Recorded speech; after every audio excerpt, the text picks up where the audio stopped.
Mirë, shikues nderuar, jemi rikthyer sërish në TikTok, ku do ndalemi ditën e sotme tek disa tema shumë të rëndësishme. Kam të ftuar në këtë pjesë të parë analistin Rei Sheu. Rei, përshëndes. Përshëndetje, faleminderit profesor. Kënaqësi. Rei, do ta nisim me rreshjet e dendura të ditëve të fundit, të cilat ashtu si e dim tashmë kanë sjellë përmbytje të shumta në disa zona të Shqipërisë, ndërkaq duke shkaktuar probleme serioze për banorët dhe infrastrukturën dhe jo vetëm sigurisht rrugë të bllokuara, toka bujqësore në ujë dhe ndërprerjet e energjisë elektrike, të cilat janë raportuar në disa qarqe, ndërsa niveli i lumejve ashtu si kemi parë ka shënuar edhe një rritje të ndjeshme. Rei, për ta nisur do doja të pyesja se si e ke pati gjithë të situatë, pra çfarë ke kuptuar, është kjo një fatkeqësi natyrore apo dora shkatrimtare e vetë njeriu, dhe nga ana tjetër si po e menaxhon qeveria situatën e këtyre përmbytjeve?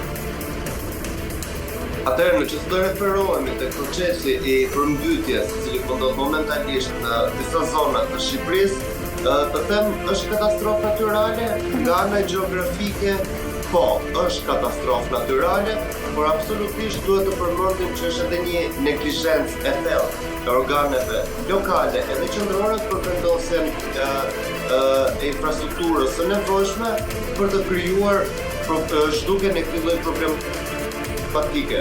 Kemi të bëjmë që përmbytjet në Durrës nuk janë më rastësore. Përmbytjet në zonën e Mamurës, pra në qarkun Lesh, nuk janë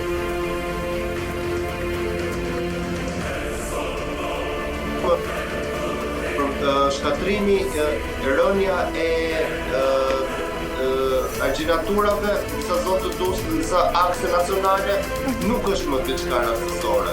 Pra kemi të bëjmë me raste të thella që dëshmojnë dita ditës abuzimin që është bërë jo vetëm këtë vit, por ndër vite. Problemi kryesor në këtë lloj çështje është fakti i mungesës së reagimit.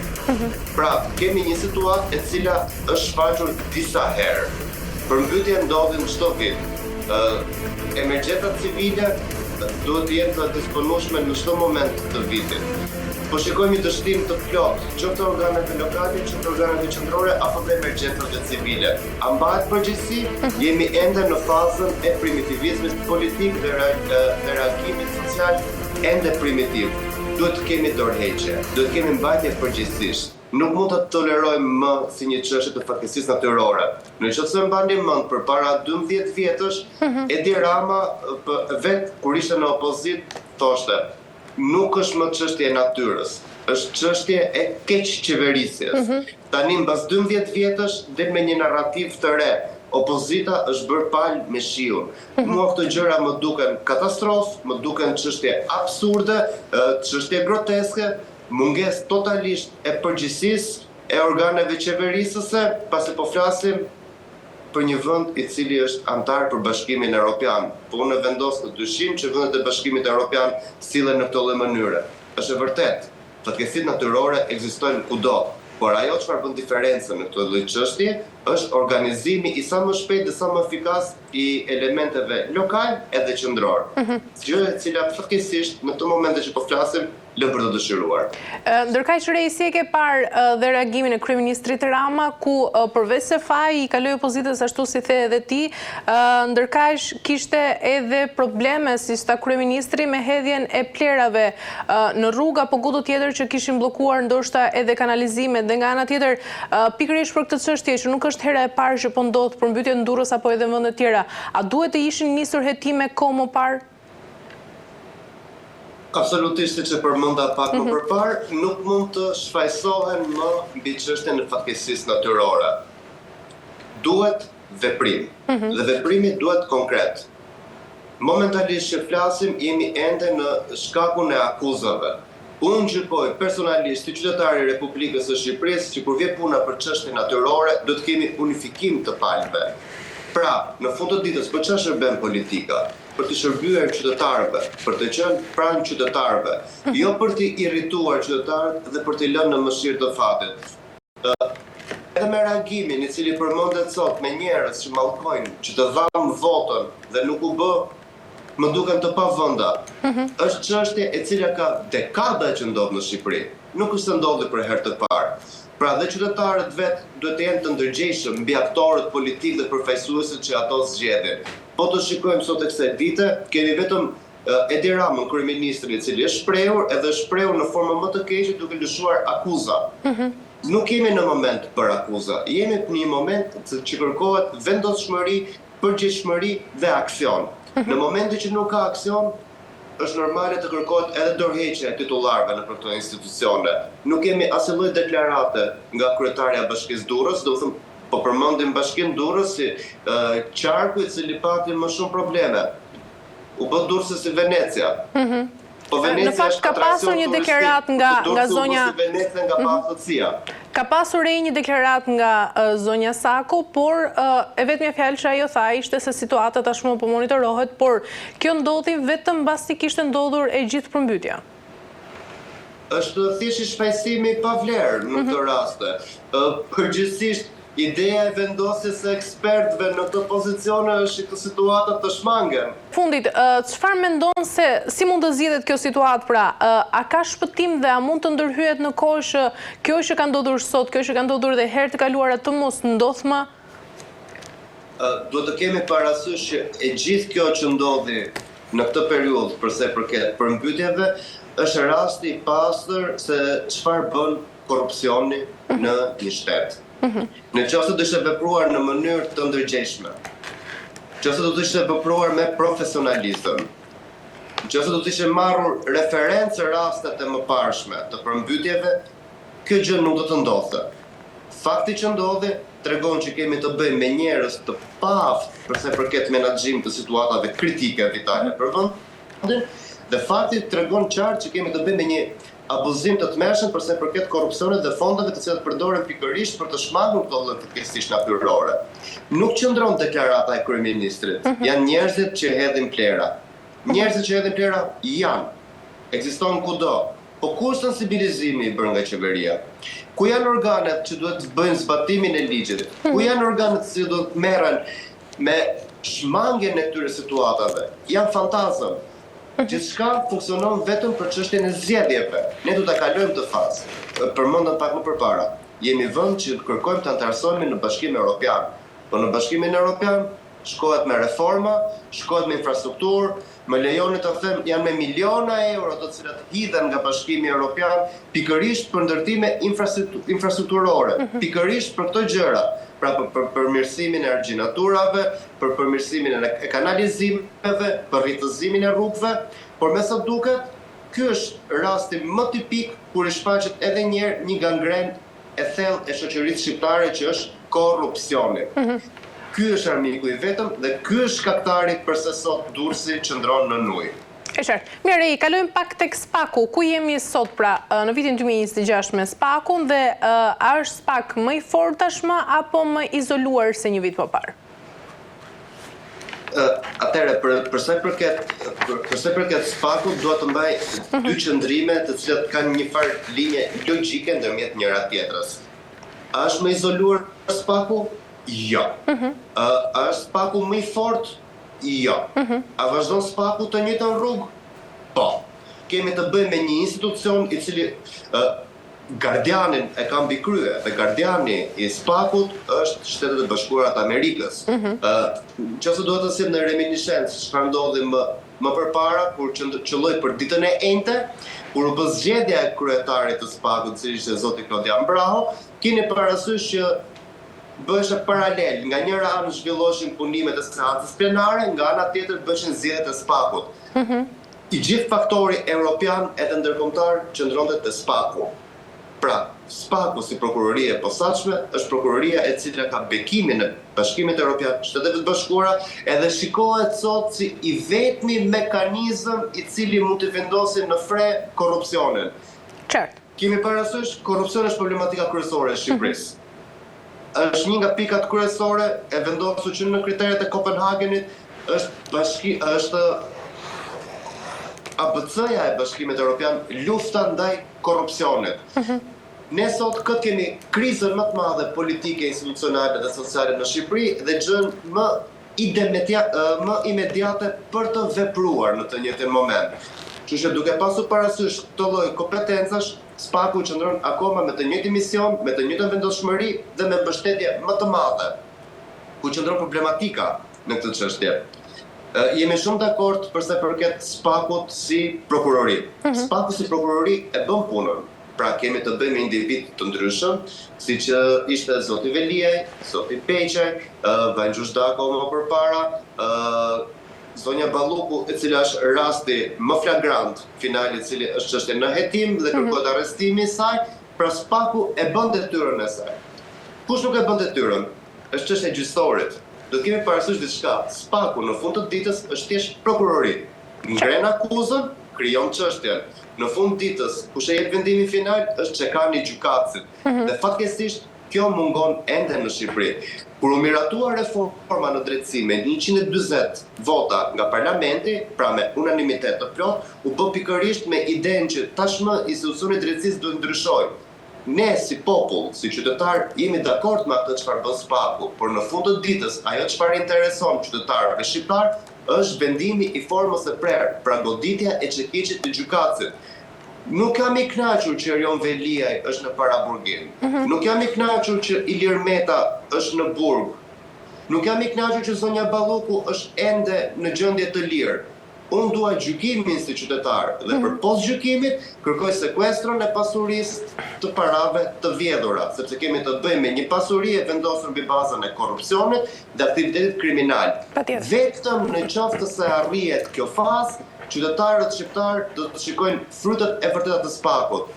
Nuk mund të mjaftojë thjesht me ngritjen e akuzave dhe me vendosjen e individëve në paraburgim, të cilët bëjnë paraburgimin, marrin dhe i dënim të shkurtuar në fund të ditës dhe në fund i gëzojnë të gjitha parat e marra nga korrupsioni. Jo, ndërkohë zgjidhja do të ishte ndryshe. Prandaj, që ta perifrazoj deri në fund, po, jam shumë dakord me SPAK-un si prokurori speciale dhe për punën që po kryen, mbi dosjet voluminoze që po bën ndaj zyrtarëve të lartë të korruptuar, por ndërkohë kërkohet edhe një vendim i gjykatës. Pra reforma në drejtësi është ende e paplot në kushtet që po flasim tani. Ndërkaq Rej, si e ke parë ti gjithë reagimin dhe mbrojtjen e drejt për drejt të kryeministrit shqiptar Edi Rama ndaj zonjës Balluku me gjithë të aferë korruptive? Praktikisht është diçka e cila është anomali në vendet e Europës perëndimore ose në vendet që praktikojnë demokracinë liberale. Është e vërtet që duke pasur parasysh anën institucionale, kryeministri mund ta mbrojë zonjën Balluku pasi kërkohet zbatimi i ligjit, zbatimi i kushtetueshmërisë së vendit, vendosja e komisionit parlamentar i cili do të shikojë nëse duhet hequr mandati apo jo. Kjo gjë ndodh kudo në botë, por ama anomalia është në botën e civilizuar, perëndimore dhe demokratike, nëse del një skandal, vetë personi në fjalë jep dorëheqjen nga posti dhe thotë po, jam i lirë të hetohem nga drejtësia. Zonja Balluku nuk e ka thënë këtë gjë. Kryeministri Edi Rama nuk e thot këtë gjë. Prandaj çështja është aty. Po, Rama po e mbron se Balluku, po flasim për numrin 2 të qeverisë. Pra flasim për një person i cili ishte shumë afër kryeministrit. Por ama kemi të bëjmë edhe me një precedent i cili në këtë anë lidhet me alter egon e çështjes. Pra kemi të bëjmë me SPAK-un. Kemi të bëjmë me ish-zëvendës kryeministrin Ahmetaj, i cili u arratis edhe i shpëtoi drejtësisë. Sot është në azil politik në Zvicër. Drejtësia shqiptare nuk mund të lejojë më që të shpëtojnë të korruptuarit. Kështu që unë besoj, edhe pse zoti Rama nuk do, edhe se kryetari i kuvendit e anulloi mbledhjes së Këshillit të Mandateve, unë gjykoj se nuk ka ku të shpëtojë. Balluku do gjykohet. Kjo është pak, por e sigurt. Ndërkaq Rej, hetimin që po ndodh tashmë ndaj Akshit? Hetimi ndaj Akshit vjen në vazhdon e hetimeve të vazhdueshme, të cilat janë bërë duke u lidhur edhe me zonjën Balluku në të njëjtën sferë, pasi kemi të bëjmë me korrupsionin zinxhir. Kemi të bëjmë me abuzime të pushtetit në sektor të ndryshëm. Akshi është një nga këto. Përsëri mendoj që po veprohet gabim dhe në formën e Akshit. Është diçka e vonuar. Akshi duhej reformuar që në momentin kur u hakua nga iranianët. Nuk ishte normale që të dinin pagat e shqiptarëve. Nuk ishte normale që të dinin të dhënat personale të shqiptarëve. Çfarë ndodhi atë periudhë? asgjë nuk ndodhi. Tani po merren me abuzimet që kanë ndodhur te Akshi. Po normal që do ndodhin këto abuzime, duke pasur parasysh ecurinë e dobët të këtij institucioni për një periudhë shumë të gjatë kohore. Duke pasur parasysh neglizhencën që ka treguar ky institucion për sa i përket çështjes kombëtare, se po flasim për rrezikim të sigurisë kombëtare. Është diçka shumë e rëndë, nuk është diçka rastësore, nuk është diçka e thjeshtë. Prandaj, fakti që po veprohet tani është diçka shumë e mirë, por është i veprim shumë i vonuar, sepse është bërë një dëm kolosal për sa i përket financave shqiptare, sepse do të kemi parasysh diçka në fund të ditës. Këto para të cilat vidhen, në fund të ditës janë taksat e mia dhe taksat e tua. Qartë. Pra në këto lloj rastesh duhet një veprim sa më i fortë, qoftë politikisht nga opozita, por i fortë dhe nga shoqëria civile në të njëjtën kohë. Diçka e cila për një kohë shumë të gjatë ka munguar. Kështu që është diçka pozitive që Spaku, prokuroria po i heton çfarë po ndodh brenda Akshit, por është diçka e vonuar, pasi kemi të bëjmë me një dëm kolosal.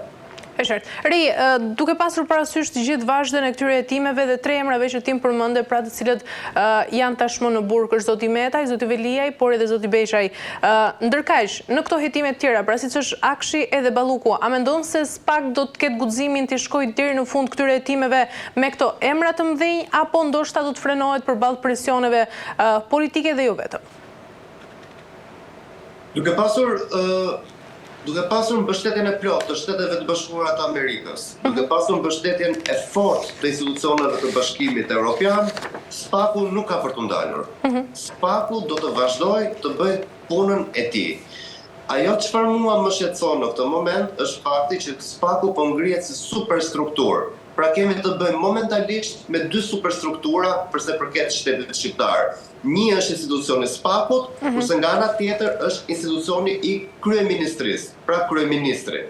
Pra kemi të bëjmë me 2 institucione që janë shumë të forta që luftojnë kundra njëri tjetrit. Por ama, duke rikthyer tek ajo që tham pak më përpara, ajo çfarë duhet t'japi balancën midis këtyre 2 institucioneve është vendimi i formës së prerë. Vendimi i formës së prerë nga gjykata. Gjykata e lartë, gjykata kushtetuese dhe pjesët e tjera të gjykatave të cilat operojnë në rangun e territorit të Republikës së Shqipërisë. Pra, është diçka e mirë, po është ende pamjaftueshme në këtë fazë që po flasim. Ideja është duhet veprime konkrete. Jo për të marrë veprime të cilat na bëjnë PR-in e bukur përpara institucioneve ndërkombëtare, por ama në fund të ditës kalojmë me një lloj amnistie në thonjza që mund të jepet këtyre personazheve, sepse më falni që po them, për 5 milion euro, po futem edhe unë po e bëj 2 vjeçar brenda. Po, edhe më pas ose bën 5 vjet brenda, por ama siguron jetën. Koncepti duhet të jetë tjetër. Koncepti duhet të jetë këta njerëz të dënohen. Po, të bëjnë dënime me burg, po ç'është kryesore, duhet konfiskimi i parave. Parave të cilat janë vënë në bazën e korrupsionit dhe abuzimit të pushtetit. E qartë. Mirë, i kalojmë tek një tjetër çështje sepse jemi në fund të kohës. Do ndalim te çështja e drogës, e cila tashmë është një nga ato pika të cilat po i mshohet fort nga faktori ndërkombëtar, pra Shtetet e Bashkuara të Amerikës. Ti vetë si ke parë dhe arrestimin e Nicola Maduros? Ka disa pikpamje për sa i përket arrestimit të Nicolas Maduros. Do të dim çfarë çështje do mbajmë. Në çështje do mbajmë çështjen e një kryetari shteti, pra kemi të bëjmë me cënim të territorit të sovranitetit të një vendi të pavarur, që është Venezuela. Që nga faktori ndërkombëtar i disa shteteve, kryesisht flasim për BRICS-in, pra botën ruse dhe aleatët të Rusisë, e quajnë si diçka të palishme. Në qoftë se do të rikthehemi variantit amerikan, ishte gjëja më e mirë që mund të ndodhte. Pse? Do të kemi parasysh që Shtetet e Bashkuara të Amerikës nuk e njohin regjimin e Maduros. Do të kemi parasysh që Shtetet e Bashkuara të Amerikës njohin opozitën e shtetit Venezuelës. Do të kemi parasysh faktin që kemi të bëjmë me një shtet i cili është demokraci jo e konsoliduar. Pra, më përpara Maduros ishte regjimi i Hugo Chávezit. Maduro, kush ishte në fund të ditës? Ishte një shofer autobusi, një militant, i cili përzjodh vetë nga Chávezi dhe ju dhan çelësat e presidentës venezueliane. A është i korruptuar Maduro? Absolutisht po. A është i lidhur Maduro me kartelet e drogës? Absolutisht që po. A është Maduro autokrat? Absolutisht që po. A është Maduro, nëse mund ta themi në të lloj raste, implikuar drejt për drejt dhe nëpërmjet gruas së tij me kartelet e drogës, e cila ishte gjyqtare? Po. A ishte problem Maduro për Amerikën? Jo. Qartë. Ku bë problem Maduro për Amerikën? Maduro bë problem për Amerikën sepse e para, po flasim për vendin i cili ka rezerva më të larta të naftës në botë. Maduro u bë i rrezikshëm për Amerikën sepse dyfishoi çmimin e naftës. Maduro u bë i rrezikshëm për Amerikën sepse mori në territorin e tij mbrojtjen antiraketore ruse. Maduro u bë i rrezikshëm sepse mori dronet kineze. Por do të kemi parasysh diçka për sa i përket Shtetet Bashkuara të Amerikës. Në vitin 1820, në presidencën e Monroe, shfaqet diçka e cila quhet doktrina Monroe. Pra flasim në vitin 1820, gati 200 vite më përpara. Përpara 200 viteve u përcaktua dhe u sankcionua që politik gjeoinfluenca amerikane do jetë e palëkundur brenda kontinentit amerikan. Diçka të cilët Amerika ka treguar shumë më përpara. Pra kemi të bëjmë me rastin e Kilit në vitet 80, ku ishte president Allende, i cili ishte komunist. U rrëzua Allende dhe erdhi Pinocheti. E njëjta gjë ndodhi dhe në Brazil, ndodhi dhe tashmë në Venezuelë. Do kemi parasysh që Shtetet Bashkuara të Amerikës, presidenti Trump e përcaktoi tek intervista e shkurtër në avion. Radhën e ka Kuba edhe Kolumbia nga ana tjetër. Po çfarë do të thotë kjo? Pak a shumë nuk është se kemi të bëjmë diçka të jashtëzakonshme. Doktrina Monroe është zëvendësuar me doktrinën Donroe. Pra është përdorur emri Donald Trumpit dhe është bërë Donroe. Nëse do kemi parasysh raportin e sigurisë kombëtare të shpallur në dhjetor të 2025-ën, pikërisht për këtë gjë fliste, rikonfirmimin e kësaj doktrine dhe dominimin e Amerikës në kontinentin amerikan. Nuk është vetëm çështja e Venezuelës, është çështja e Kubës, e Kolumbisë, por ama kemi dhe territorin në veri të globit, i cili është territori i Groenlandës. Pra po flasim për një vend i cili është me 57.000 banor, ku Amerika i ka bazat e veta dhe kërkon që ta marrë si pjesë të sferës së saj të gjeoinfluencës. Unë gjykoj se jemi në një moment të rëndësishëm për sa i përket vendosjes së statusit të rendit të ri botëror. Po, Amerika rikonfirmohet dhe një herë në krye të kontinentit amerikan si fuqia e parë. Por ama mund të kemi edhe një diell, sepse ka diçka tjetër, që ja vlen ta përmendim në të lloj raste. Nëse justifikohet veprimi që bëri Shtetet Bashkuara të Amerikës kundrejt Maduros, atëherë çfarë pengon dhe Rusin që të justifikojë dhe ajo veprimet e saj që u bën në Ukrainë? Çfarë pengon edhe Kinën nga ana tjetër që të synojë për gjeoinfluencën e saj për sa i përket territorit të Azisë Juglindore? Pra, kryesorja është jemi në një çast shumë jetësor për sa i përket politikës, gjeopolitikës globale. Jemi në rivendosjen e fuqive klasike në këtë rast, do të kemi parasysh që pak a shumë gjysmën e dekadës së shekullit të 20, edhe modernitetin, këto 25 vitet, 26 vitet tashmë, duke qenë se jemi në vitin e ri. Kemi të bëjmë me një dominim të Shtetet Bashkuara dhe të Rusisë nga ana tjetër, pikërisht vazhdon i njëjti format. Thjesht kësaj rast kemi edhe një aktor të ri, pra kemi 3 fuqi ndërkombëtare. Është Shtetet Bashkuara, është Rusia, është edhe Kina. A është diçka e re? Jo. A kemi të bëjmë me konventa ndërkombëtare të shkelura? Ndoshta, varen nga perceptimi të cilin ne si politolog ose si studiues të politikës duam t'i japim në fund të ditës. Por ajo çfarë është e sigurt që po ndodh në këto momente është fakti që Shtetet Bashkuara të Amerikës janë shteti më i fortë në botë. Shtetet Bashkuara të Amerikës janë hegemonia globale. Do të kemi parasysh për sulmin që u zhvillua ndaj Maduros. Kemi të bëjmë me dronet që ishin kineze, kemi të bëjmë me sistemin antiraketor ndaj avionëve i cili ishte rus. Pra, po flasim për një sulm të përkryer të zhvilluar nga Shtetet Bashkuara të Amerikës, i cili zgjati 47 sekonda dhe me 0 humbje jetësore.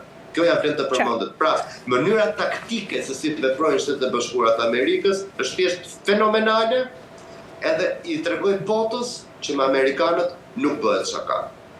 E qartë, mirë. Rej, ne kemi arritur në fund, të falenderoj për gjitha informacionet që ndave sot me mua. Shumë faleminderit për ftesën. Kënaqësi. Mirë, të nderuar teleshikues, po mbyllim këtu këtë pjesë të parë, do të bëjmë një pushim të shkurtër, më pas kalojmë direkt në pjesën e dytë.